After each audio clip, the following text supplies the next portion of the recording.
काल में हिरण्यकशिपु नाम का एक दैत्यराज हुआ करता था।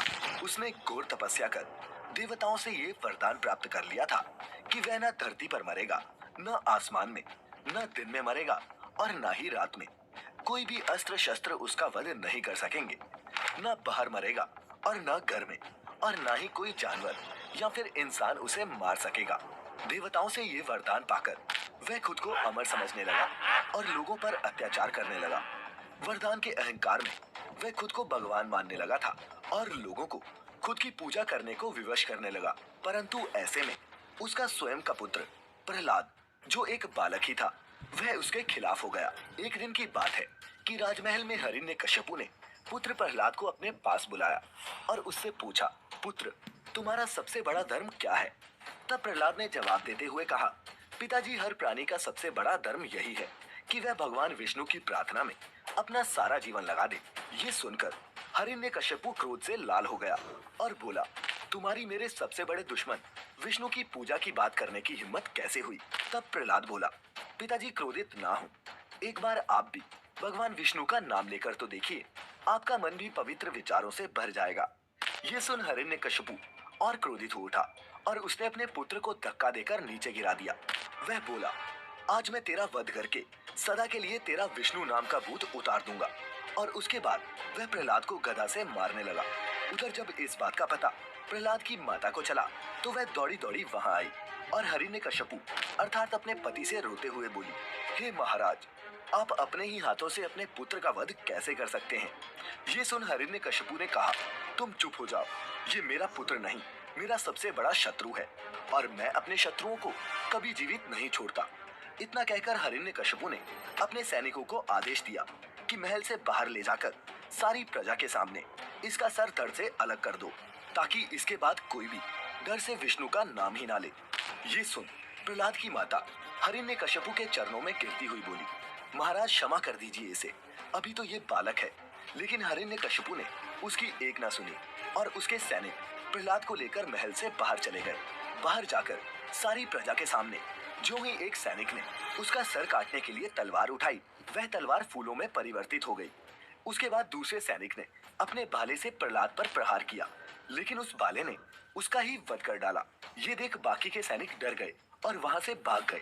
उसके बाद हिरण्यकशिपु ने अपने पुत्र प्रहलाद को पहाड़ से नीचे फेंकवाया, लेकिन भगवान विष्णु की कृपा से नीचे प्रहलाद के लिए फूलों की एक सेज बन गई और वह सकुशल अपने महल वापस लौट आया। उधर प्रहलाद के जीवित होने की सूचना जब उसके पिता को फिर मिली तो उसने अपने सैनिकों को आदेश दिया कि प्रहलाद को कारागार में बंद कर उसमें सांप छोड़ दो।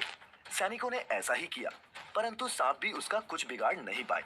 जो भी सांप प्रहलाद को डसने जाता वह वहीं जलकर भस्म हो जाता। फिर इसके बाद हिरण्यकशिपु ने प्रहलाद को जंगली हाथियों से कुचलवाने का आदेश दिया, परंतु हाथी उसे कुचलने के बजाय फूलमाला चढ़ाने लगे और इस तरह हिरण्यकशिपु और उसके सैनिकों ने प्रहलाद को मारने के कई प्रयास किए, पर वो सफल नहीं हो पाए। फिर अंत में हिरण्यकशिपु ने अपनी बहन होलिका को अपने पास बुलाया और बोला, बहन, अब तुम ही मेरी मदद कर सकती हो। तुम्हें जो वरदान स्वरूप एक दिव्य वस्त्र मिला हुआ है, अब उस वस्त्र के इस्तेमाल करने की घड़ी आ गई है। अपने भाई की बात सुनकर होलिका बोली, भैया, इस दिव्य वस्त्र से किसकी रक्षा करनी है? हिरण्यकशिपु जवाब में बोला, रक्षा नहीं, बल्कि तुम्हें इस दिव्य वस्त्र की मदद से मेरे सबसे बड़े शत्रु प्रहलाद का वध करना है। ये सुन होलिका बोली, क्या भैया, आप अपने ही पुत्र का वध करना चाहते हैं? मगर क्यों? तब हिरण्यकशिपु ने कहा, बहन, उसे मेरा पुत्र मत कहो, क्योंकि वो पुत्र के नाम पर कलंक है, कलंक। और हाँ, मैंने तुम्हें इस समय सलाह देने के लिए नहीं बुलाया, बल्कि बिना कोई प्रश्न किए मेरे आदेशों का पालन करने के लिए बुलाया है। ये सुन होलिका बोली, ठीक है भैया, मैं आपके आदेश का पालन करने के लिए तैयार हूँ। जब भी आपका मन करे आप मुझे याद कर लीजिएगा, मैं यहाँ हाजिर हो जाऊंगी। और इतना कहकर होलिका वहां से चली गई। इधर होलिका के जाने के बाद हिरण्यकशिपु ने महल के बीचों बीच एक बड़ी सी चिता तैयार करवाई। उसे पूरा विश्वास था कि इस बार कोई भी शक्ति प्रहलाद को नहीं बचा सकती। फिर उसने होलिका को याद किया। होलिका तत्काल ही वहां अपने दिव्य वस्त्रों के साथ उपस्थित हो गई। उसका पूरा शरीर दिव्य वस्त्रों से ढका हुआ था। फिर हिरण्यकशिपु ने अपने सैनिकों को प्रहलाद को लाने का आदेश दिया।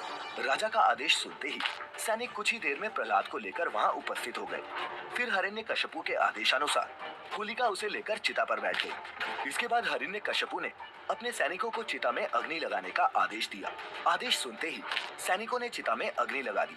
देखते ही देखते चिता से अग्नि की ऊंची लपटें आसमान को छूने लगी। ये देख प्रहलाद ने अपने दोनों हाथ जोड़ लिए और भगवान विष्णु के नाम का जप करने लगा। कुछ क्षणों बाद चिता से चीखों की आवाजें आने लगी। ये सुन हिरण्यकश्यपु बहुत प्रसन्न हुआ और कहने लगा, प्रहलाद, आज तेरा विष्णु भी तुझे मरने से नहीं बचा सकता। परंतु जब चिता की अग्नि शांत हुई तब हिरण्यकश्यपु को प्रहलाद को जिंदा देखकर अपनी आंखों पर भरोसा नहीं हुआ और वो रोते हुए कहने लगा, नहीं, मेरी बहन होलिका नहीं मर सकती। तो मित्रों, इस प्रकार इस बार भी भगवान ने अपने भक्त प्रहलाद की जान बचा ली। होलिका तो जल गई, परंतु विष्णु भक्त प्रहलाद को कुछ नहीं हुआ। और मित्रों, हर वर्ष हम लोग इसी होलिका को जलाते हैं और अगले दिन रंगों का त्योहार होली मनाते हैं। दर्शकों, उम्मीद करता हूँ कि आपको हमारी आज की ये वीडियो पसंद आई होगी। अगर पसंद आई हो